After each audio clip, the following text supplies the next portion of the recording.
You know how we caution you against sharing pictures from your personal life online? I realized something was happening. It was very straightforward. Somebody sent me a message directly through like my Instagram, the messenger portion of the app, and they said, "Hey, I think somebody's using your photos."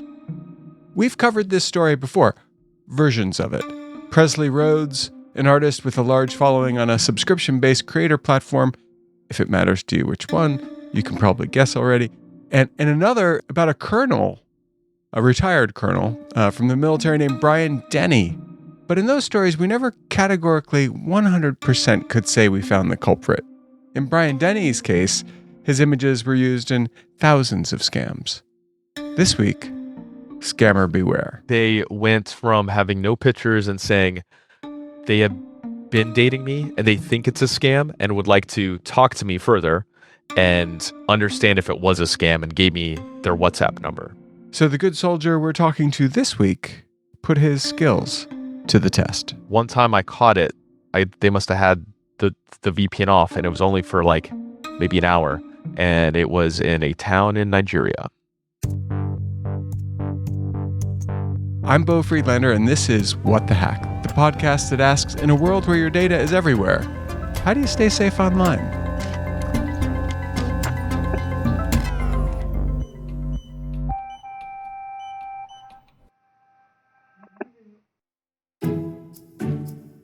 Ethan, oh my God, Ethan. Tell me what happened. Wait, first of all, Ethan, what's your full name? Ethan Merritt. Ethan Merritt, like the Merritt Parkway in Connecticut?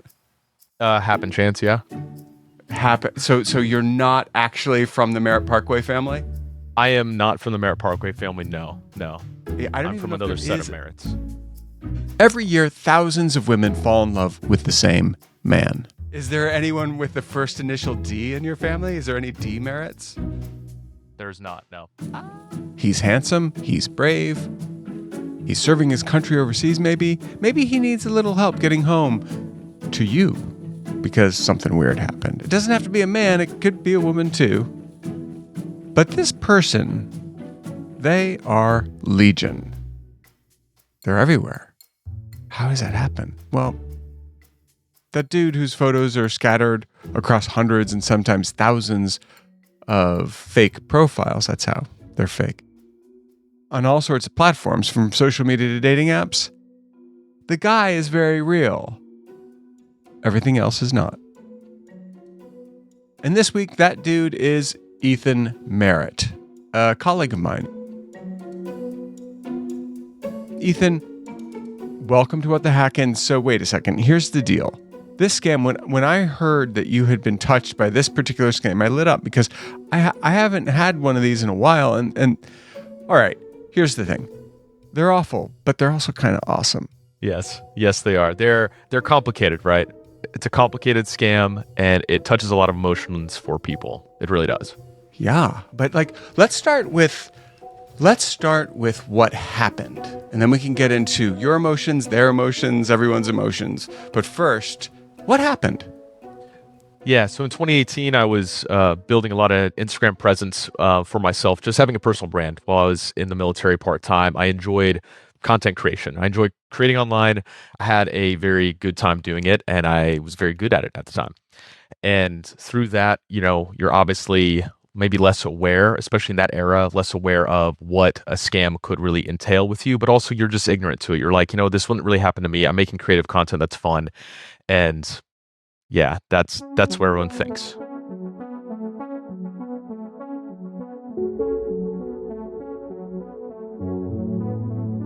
I joined the military when I was 22 years old, and at this point, I was about 25 or 26 when I was building out this personal brand online and promoting my life in the military as part of the personal brand and part of my story of what I was doing. So what were you doing in the military? It sounded like you weren't just there for a 2-year stint. You were doing something. What's up? Yeah, I had joined the National Guard in the state of Pennsylvania, and I was an infantry officer, and I had been pretty young when I went to training and young on my deployment. I was probably the youngest officer on our deployment, and we did a year-long deployment to the Middle East, and we had came back, and the events that preceded that we're going to talk about today are upon my return from this deployment. So you actually were deployed in the Middle East as an officer. Where in the Middle East were you? Are you able to talk about that? Yeah, sure. Our primary location for our base operation and our unit was in Jordan. We spent time. I spent time in Jordan. I spent time in Kuwait. I spent time in UAE. So I got the world tour there, being a young platoon leader, where I got to do several different missions. And were you in active war situations when you were in the Middle East? I guess technically it would be active war situations. We didn't see a lot of conflicts. We were just kind of stationary on standby as a quick reaction force to a lot of different regions as our primary mission. Training the Jordanian forces was also like our secondary mission while we were there. Okay, so what was what was a typical day in the life of Ethan Merritt in the Middle East like? Oh gosh, having lots of coffee, hanging out with the guys, probably being mostly bored in a lot of respects. Realistically, there's a lot of hurry up and wait. I would say it really depended. Every few months we changed our mission, not by my initiation. It was really by kind of the needs of the military, right? And so most of my time was spent with these guys doing preparation on ranges for, just like a regular range qual, all the way to doing conducting like a live fire exercise training, which was good for us to have under our belt in case something were to happen. And then ending it, a lot of security, gate guards, doing some light patrolling, and being a support system for security for another unit as well. You began building your brand on social media while you were in the Middle East working in the military? It's when I started to think about it, right? I had a time to, I wouldn't say time to myself, but time with not a lot of ability to do much else. I had started thinking about what I wanted to do when I came home, right? That's what everyone starts to think and ponder upon, especially around the holidays when you're still there, or when you've had just a big long stint of things that you can't really control. You start to think about what you want to do when you come home. And I really started to look at a personal brand and a business kind of coinciding for myself. How is that working in your head? Yeah, I was starting a production company while I was in grad school. So I was coming back to graduate school and I wanted to do a production company where I can have a creative output, learn applications of what media can actually use within a business and within things like marketing, of course, and kind of building this for myself when I came home. I was really adamant to build something for myself as a creative project.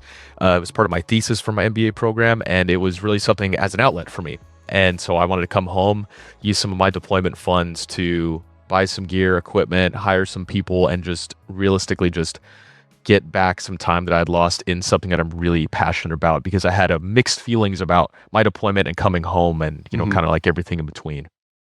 You began building this brand with an eye toward having that be useful in a career in marketing, I'm guessing. Is that right? Correct. Yeah. I went into my deployment thinking, starting an MBA program beforehand, that I was adamant to make money. I wanted to get into finance. And about halfway through my deployment, I realized I want to come back and make a career that I thoroughly enjoy. Some of the things I'd seen there I'm not going to say super detrimental in every part of the world, but there was areas of the world that I saw that I was like, man, we fundamentally have it so lucky here. And I wanted to utilize every piece of my time when I came back accordingly, after seeing some goods and bads of the rest of the world. And so I wanted to be able to create what I like within my work, but also have it be a functional part that can carry me into a career, not just a passion project. So that's what I started to build, and spent time learning how to video edit because I had a knack for it. I really enjoyed it, but then applying it to marketing was the longer term vision to create, a career that I can be proud of, and something that is not just built around, the foundation of I wanted to get into finance to make money. Somebody did to you what has been done to so many good-looking military guys, actually, specifically military guys. What do you know about the crime? Do you know about this crime? Did you know about it before it happened to you?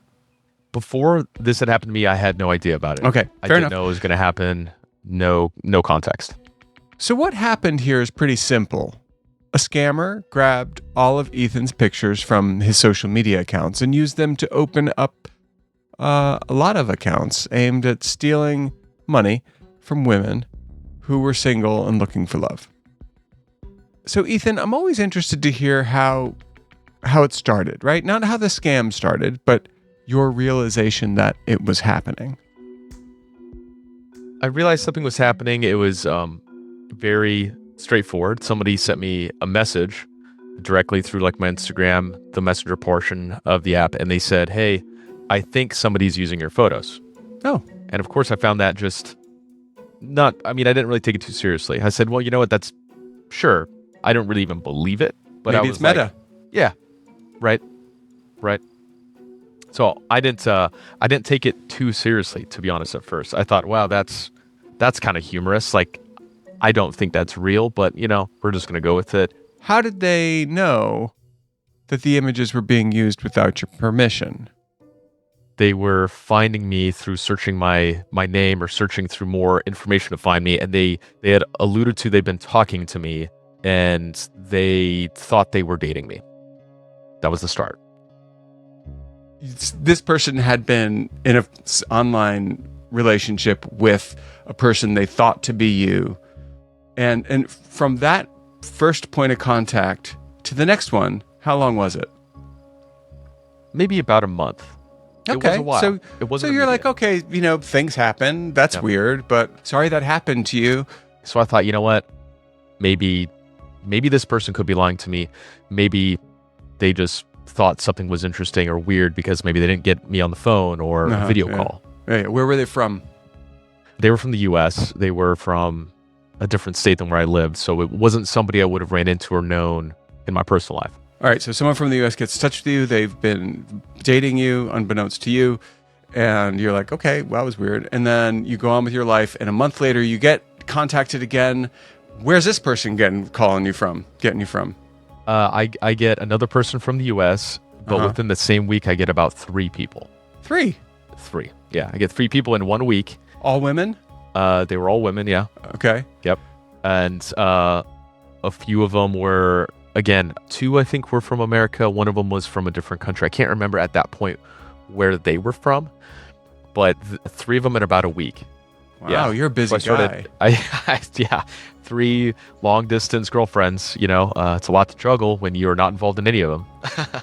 Amazing. And so, your communication with them, did you look any of them up and be like, maybe we could date? You seem kind of cool, or was it? Of course, I looked them up. Yeah, absolutely. I started to do my due diligence a little bit and be like, let's see where this person is finding me, what they look like. I started to look at some of the profiles. One profile had like no images, so I was like, it's a little bit of a red flag of a situation.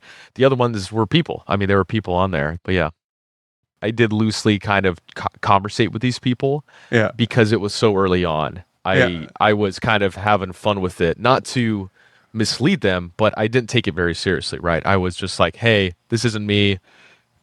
Great talking to you though, like now, but this wasn't me at all. And some people did not like that. And some people were okay and they walked away, but others, it was not quite a good conversation.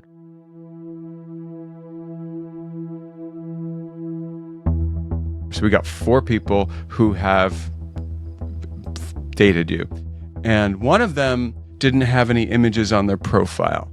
That's the one that interests me. Do you remember anything about the communication with the one who had no pictures?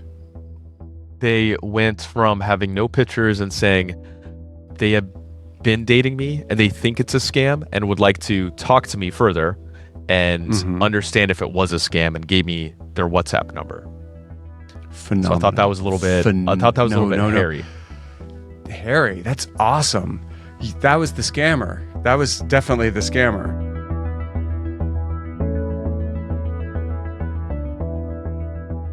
We're now 2 weeks in. You've been contacted by 4 people. One of them is a scammer. Ugh.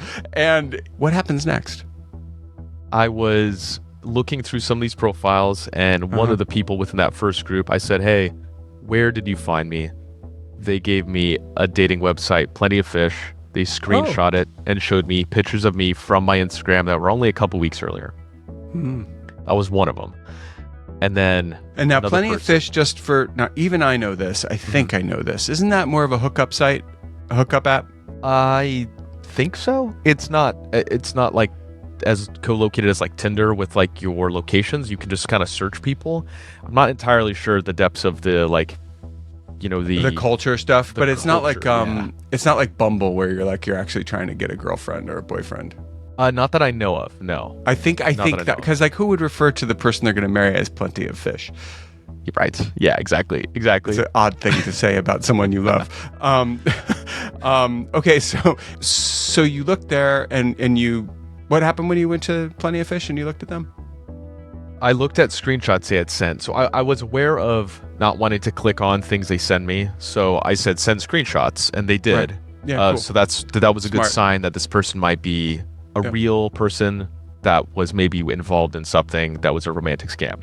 Sure. And I started to kind of adding up that I'm like, okay, I'm on some dating profile somewhere. I hope to God it wasn't necessarily where I lived, because this could cause my personal life some drama. And it wasn't. This was in Europe. Oh, interesting. Now, is this also Plenty of Fish, or is this a different app? This was also Plenty of Fish. They were using it in, I believe they were saying that I was in Germany and parts of the UK for work, the military side of work. And were any of your pictures military in vibe? They were, yeah. Did you see your profile actually? You saw screen grabs of your screenshots of your actual profile? I saw the screenshots. I decided to look it up. Obviously not clicking on a link. I just looked it up on my desktop. And you found it. Separate. And you found it. Yeah, I did. And were you speaking in German to your potential girlfriends, or were you in English, really being an American G.I. Joe? Yeah, in these profiles, I was an American G.I. Joe who was stationed there and trying to come back to Germany. Trying to come back is the key thing here as we divulge more of this information. Trying to come back. I didn't even catch it because I'm so fascinated by Plenty of Fish in Germany. Okay. Fishing.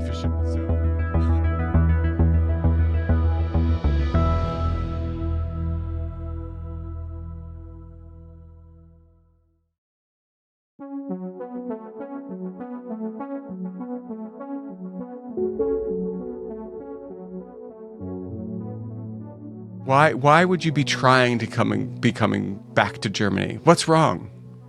Well, and that's the part that doesn't add up. For if anybody knows the military, that like you have a paycheck most of the time, you are not going to be stranded somewhere, and you are a part of a unit that realistically takes care of you. That they will figure out your logistics. So, what this person was alluding to, the scammer, was telling people I was deployed, and I'm out of money, and I'm stuck in a different country, and they need to send me some money so I can come back to Germany. So I think they were targeting German women, older women typically, that maybe don't have a partner anymore, or maybe haven't had a partner, and they were targeting them to try to get them to pay to fly me back to Germany to be with them. The psychology there is brutal. So you're in a flirtation, not you. The you that is not you, that maybe got in touch with you and wanted to WhatsApp with you, that you. Probably to spoof your phone number to further make it even more awesome a scam. Yes. I found one person, so divulging into more people, there became, I want to say maybe a total of 20 individuals that came to me eventually within about 6 months. But one of these people early on, I stayed in contact with as I found out that there was more people. And this one person from Germany was giving me as much information as they could. And it was juicy. I'm not gonna lie to you. It was, I was having them get more information as I found out more things, because they were in contact with the scammer still. And I said, okay, once I found out that there was more people to a point of potentially I should be worried, I wanted to talk to one person who was gonna try to help me. That was my best entry point, right? I didn't have another way to go about this very easily. And it became very real when I heard about some of the amounts of money that were coming through. And so this one person was doing some undercover work for me, the real me, not just the fake me, communicating to the fake me to get as much viable information as possible. What kind of money are we talking about here? Yeah. So this is almost heart-wrenching, the amount of money that I heard about. And I can't verify it. I did see a screenshot of this though, so I'm certain some transfer was real, but 20,000 euros was sent at one time. Like one payment of 20,000 was the most that I saw from one of these individuals that they sent. So clearly you were also needing to not only get yourself back to Germany, but your motorcycle. Me, my motorcycle, everybody I know. But seriously, what was the ruse? Like, how did your mole get you good information? The mole provided me a substantially good amount of information. They were upset at the scammer once they talked to me, and they started to be mad at them and say, "I don't think you're real. I don't think you're real." And I continuing to talk to them, I said, "Hold on, let's put a pause on this, right? Let's see if we can help you and help other people and not piss this person off, because maybe we can use them." And they gave me a lot of information with multiple phone numbers they had through WhatsApp, maybe another platform as well, like Signal. I can't remember if there was multiple. They gave me a Snapchat, which they'd used to communicate as well. They gave me a lot of Instagram profiles. Later, I looked up my name and I was able to find about 70 or 80 profiles total across a few different platforms of myself, either through a picture, through partial name, like my last name didn't change, but the first name did. And this person gave me a ton of good information. I mean, I was very thankful that they did.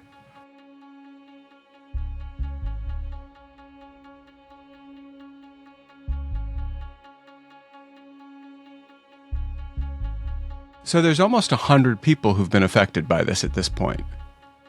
Possibly, yeah. There could have been more. Or like at least had contact with fake you. Yes. And through about, like I said, on Instagram, at least 50, 60 profiles single-handedly on there I found. And I started to look through and see if there's any connections with other people through my own profile, but I started doing it through a different profile myself to look through, and I started to reach out to people within there that followed the fake accounts. Some of the fake accounts had thousands of followers. Like some of the fake Merritt, maybe demerit, Ethan, Yeah, exactly. Eddie, whatever Merritt, they all had, it's crazy. Some of them had a real following. And how old were they? Did you happen to clock the age of the profiles that had a lot of followers? One of the profiles was a year old. Most of them were about 6 months or less from the time of the first message. And Ethan, remind me again, where were the photos? What sort of stuff were they reusing? It was like stuff in uniform, stuff at trainings, stuff like I was doing like a broadening assignment as like a public affairs officer, and so I would post a lot of different types of photos, and then I'll include myself in them because I wanted to document the fun of what we're doing as a unit. So I would have a variety of things. So I always try to make sure to capture something I was getting the chance to do, because I like bragging about it. Like, I liked our unit. I liked what we were doing. We had some great, super good leadership, that I respected, that I wanted to promote as much as I could. Well, and that vibe is attractive. So good job. I mean, maybe a little too good, but good job. Now we have multiple victims. We have at least one person who has coughed up 20,000 euros. And I assume that the person that's been helping you also was scammed out of some money. They were, yeah. A smaller amount. They said they had sent some money as well, assuming they are who they say they were. It's hard to believe, but I'll ask you, do you think it's possible that the person your mole, your inside person, was a scammer? I don't think this person was, after speaking to them for as long as I did. I probably spoke to them on and off for probably a month, maybe 6 weeks. And there was never a request for any money or anything like that? They were upset at me and said, "I need you to send some of the money back." And I said, "I never received money." And after that, they never asked me again.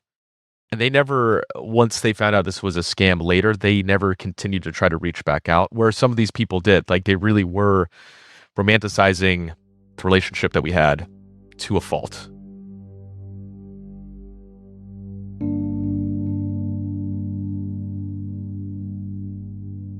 I was trying to be empathetic. As a young guy too, I was like, obviously I couldn't believe somebody would have fallen for this, and the logical side of me just continued to kind of press and say, like, this is not me, and I didn't understand why you would have thought so. But the long play of what the scammers had done was way more thought out than I had ever considered. So some of it was challenging. There were some people that I ended up having to block eventually, even though I had empathy. I had to block them because we were not dating. We were not in a relationship. I didn't need them to possibly, alter some parts of my personal life because of their emotional endeavors based on this scam. I've asked you so many questions about what happened and the people who were involved, but I haven't yet asked you how you felt about it. I was like, somebody's using my photos. That to me, I'm like, well, that's kind of cool. I mean, I'll take it as a compliment. 100%. The little glint on your tooth. Yeah. If that had happened one time and I walked away and that never happened again, I would have just had a chip on my shoulder. Sure. Not for very long, but I would have been like, oh, that was cool, But it doesn't, it divulged into so many layers of like, it was a personal headache for me eventually. Oh, hell yeah. It became a serious problem. It must have also felt not great. It started to feel very, very intrusive and I wouldn't say scary, but it started to feel that way, like close. It was on the brink of scary because I think it was scary the mass amounts of things that they dug and found that they continued to use and to replicate over and over again. The ability to develop these fake profiles and do it so well and seamlessly. I started to think that there's a team of people doing this because this was before AI, or at least AI as we know it. This was before a lot of capabilities that we have now. And so I started to see this as, this might not go away, possibly ever, because my images are now out there being repurposed, and I didn't know how the infrastructure worked of these scammers and where they sell them to, where they give them out to, where they continue to use these and propagate this. And on a deeper level than that, it started to make me worried about my own security where I am, because on the one side there's scammers, and then on the other side there's people that now are mad at me, and I owe them money, and some serious amounts of money to some people that they might then try to also hunt down the real me, potentially, which became a little bit of a concern, especially when you're talking about somebody who's in the military, who has a clearance, who's done a mission overseas. Like I just came back from being overseas 6 months before. Are these threats from different nations, or are these individual people that are just needing money, which is the majority of scams, is people getting money, right? But where's the line? And I started to really consider that this is like a serious problem outside of just a headache. You're not alone in having had this happen to you. Specifically, specifically military, good looking, nice, like doing the right thing in the world. That guy gets used a lot in these scams. I think you're right. I think that it was a team of people. It's possible it wasn't. It's possible it was just some dude. I mean, in our episode with Paul Raphael, it was a barber in some remote village in Nigeria. That's who was doing it. Interesting. And they caught him. He got an Emmy for it. It was, so let's just assume in this case it sounds maybe like there was a group of people in the confraternities in Nigeria and South Africa. They have created these groups of people who make a lot of money scamming people through romance scenarios that wind up costing people their entire savings. When that happens, especially when it's a lot of money, people get pissed off and they want that money back. And they are not all going to say, "Oh, I was scammed. It's not this guy." Someone is going to say, "It's this guy." Right. Now, did you ever feel like you were physically in danger or worry about it? Yes, I did. The idea that somebody is not going to, that the social engineering is so well done that these people then really are looking to figure out where I'm actually going to live, where I do reside, that they're not going to believe me, which is exactly what happened. I had somebody tell me that they're like, "I don't believe you." And they were pretty persistent on that. And that was pretty eye-opening. I had one person tell me that they were going to try to find my house that lived in Jeez. America. One person. I would say, being at that time being a single guy with necessary protections at my house, I can't say that it was the most frightening thing that's ever happened in my life, but it was far from the most comfortable feeling in the world to have somebody make that threat. One of the people that, really didn't believe me with the larger amounts of money said, "I'm going to contact your government. Like I'm going to reach out to the FBI and get you arrested for this." I told that person, I said, "Look, I wish I had 20,000 euros from you." Not from you specifically, but I said, I wish I had a spare 20,000 euros. I would have just sent it back politely if I would need to. But if I had that in my bank account, I'd be pretty happy. But the reality of that settled in, that somebody from outside of our country was then threatening to contact the government, which was, I would say the words fine, but not really. I had a clearance and I was still working in the military, right? And I was a little concerned about my clearance getting investigated, just honestly having more of a headache, knowing I'm obviously innocent, but just wondering what could happen if, let's say, 100 people did that instead of just one. Who's going to come to my front door? You would get flagged as a scam victim. But here's the thing: is there's one thing that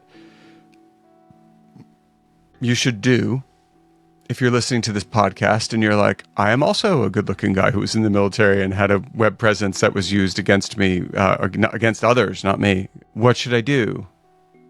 You should tell the authorities. And you should tell, if you're in the military, you should tell your CO, and you should do all the stuff, because everybody needs to know. Because, as Supreme Court Justice Brandeis once said, light is the best disinfectant. Yes. We cast light on things. We don't hide things. We say what's going on. And the best way to stop being scammed is to raise your hand and say, is this a scam? But don't ask me, because I'll always say yes, and sometimes it's not, and then you don't pay your bill and you get a fine.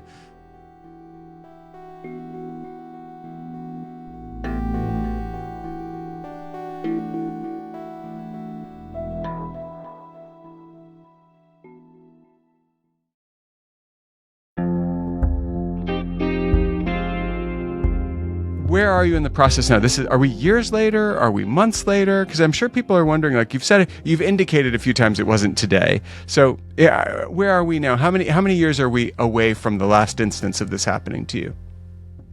This stopped in 2020 is when this stopped. COVID? Yeah, actually right before COVID had stopped. And I had a trickle of a couple accounts still floating around by that point. But I, like you had said, I actually contacted the authorities. When somebody made that threat towards me with the authorities, I said, you know what, maybe it's time I do that right now in case this is a real thing. So I contacted some authorities locally to put it on their radar. But yeah, we did some deep digging, and I was able to get the scammers' information down to where they lived. You are a rock star. Everyone, now just sit with that. Whew. Ethan Merritt, you figured out who the scammer was. I did. How? Did you use their information against them? Absolutely. I used the mole. I used the mole and the mole's information as a starting point. Okay. And then I set up a fake account. I catfished them, and I set up a fake account on Instagram. I'd use my face in another account to try to get them to give me more information about needing more pictures of me. And I was talking to them, asking if I could buy some and that I could work with them. Shut the door. Mm-hmm. So you posed as a scammer to the scammer. I posed as a scammer to the scammer and verified some of the information that I had from the mole and some of the information that I got from there. And then some of it was the same. So I got a list of numbers, Snapchats, and I told that person, I'm like, let me Snapchat you and let me talk to you. And so I continued to talk to them as if I was a scammer. All the while, I was looking at where the Snapchat was on this fake account and I was trying to watch the location map of it. It wasn't private. And it was showing up in Virginia. Wow. It was showing at a hospital there. And it kept showing up there, and then it would just be gone as if they were as if they were not online. But it was consistently at this hospital. I really started to think it was a worker there, just like screwing off or doing whatever, or somebody at the hospital, or like the Joker in some lost episode of Batman. Right, exactly. And so like I called that hospital. I talked to the person that was the director. I said, I don't know how much you know about your employees. I'm like, I just want to know if there's somebody who's But it's coming from in your building. Yep. Yep. And Nothing. they did a little bit of they Uh-huh. looked and asked their employees and stuff, and they're like, look, we don't have anything, but we'll let you know if something comes up. One time I caught it. They must have had the VPN off, and it was only for like maybe an hour, and it was in a town in Nigeria. So sure enough.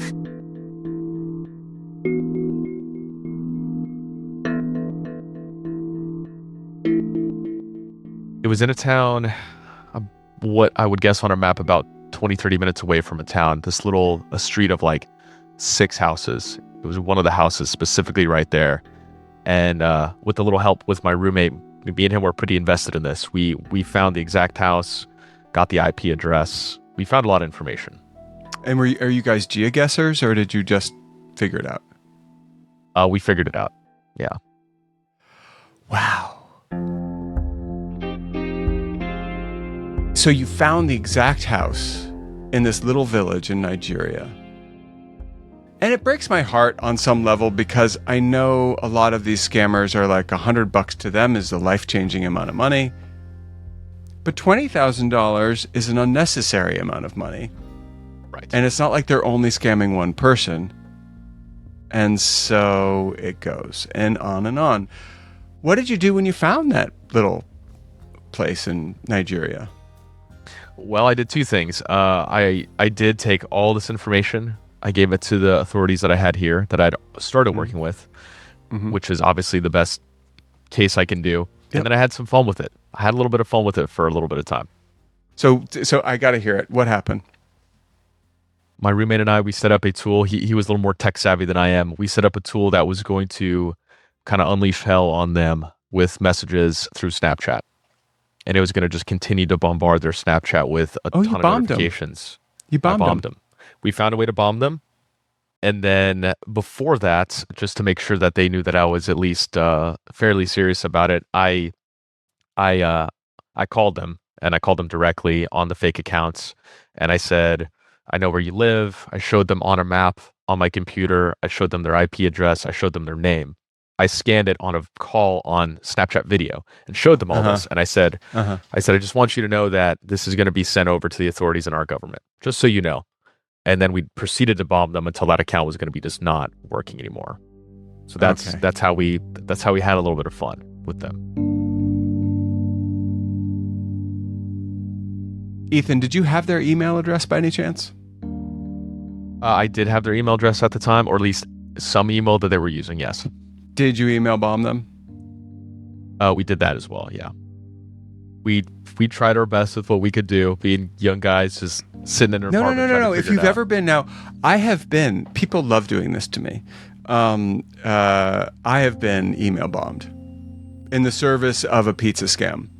And then what it will look like if you're listening is this can happen to you too. You'll start getting a real number of emails, like 2,000 a minute.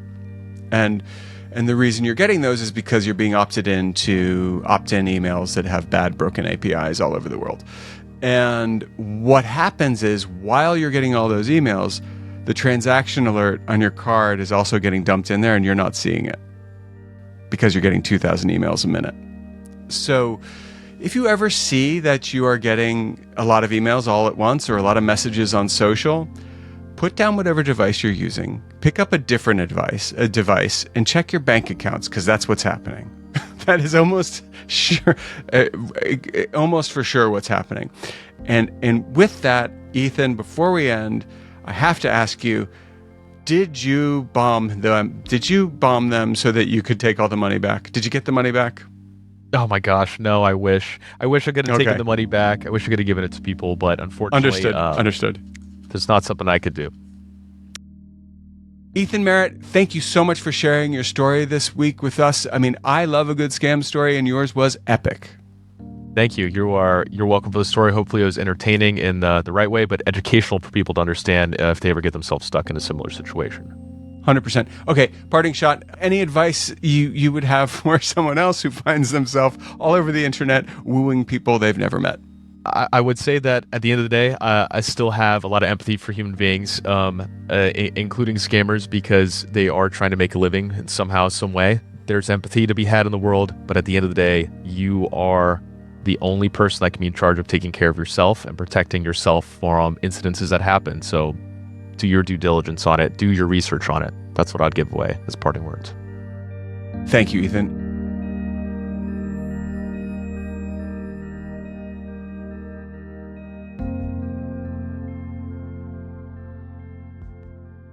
And now it's time for the tinfoil swan, our paranoid takeaway to keep you safe on and offline.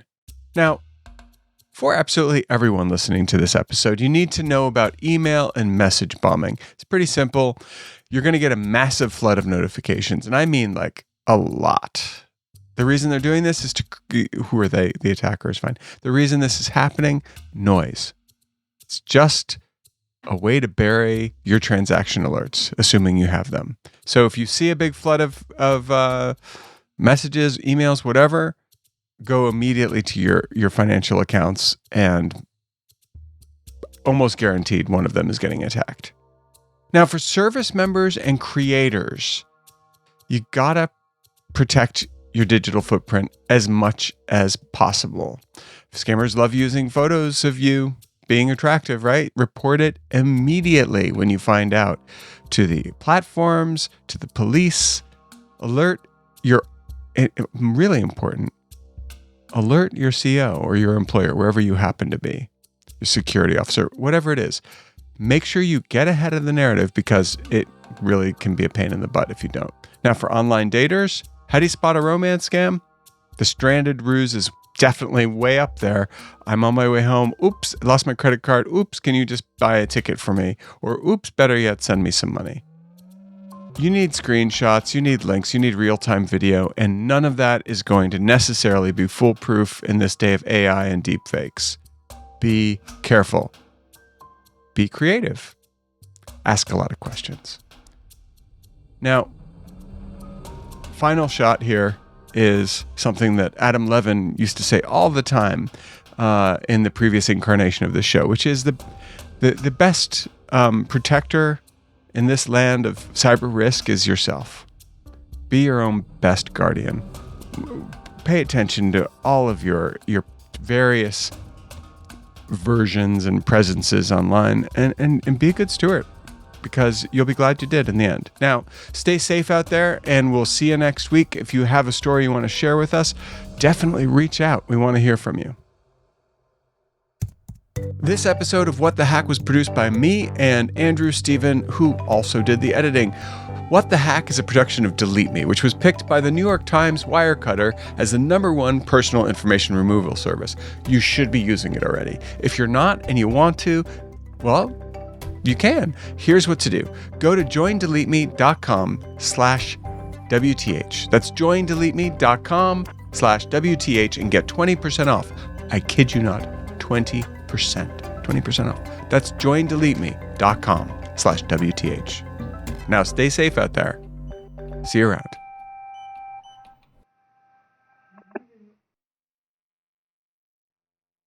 Have you ever asked yourself, can the president really do that? Or wondered if there was too much money in political campaigns? Then check out the new season of You Might Be Right, hosted by us, former Tennessee governors Phil Bredesen and Bill Haslam. Well, we're back for a brand new season now, and You Might Be Right cements the idea that constructive disagreement can lead to real problem solving. This season, we're going to dig into the role of the National Guard, AI regulation, and a lot more. New episodes drop every other week. Follow You Might Be Right wherever you get your podcasts.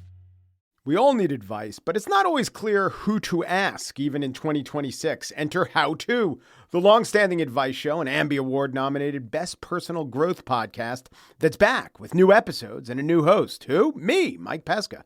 Each week, I tackle a listener question ranging from travel to finance to relationships and beyond, with help from a world-class expert, someone who actually very much knows what they're talking about. Think of it as eavesdropping on someone else's therapy session without the copay or awkward silences. You've got questions, we'll find the experts and the answers. So follow How To with Mike Pesca wherever you get podcasts.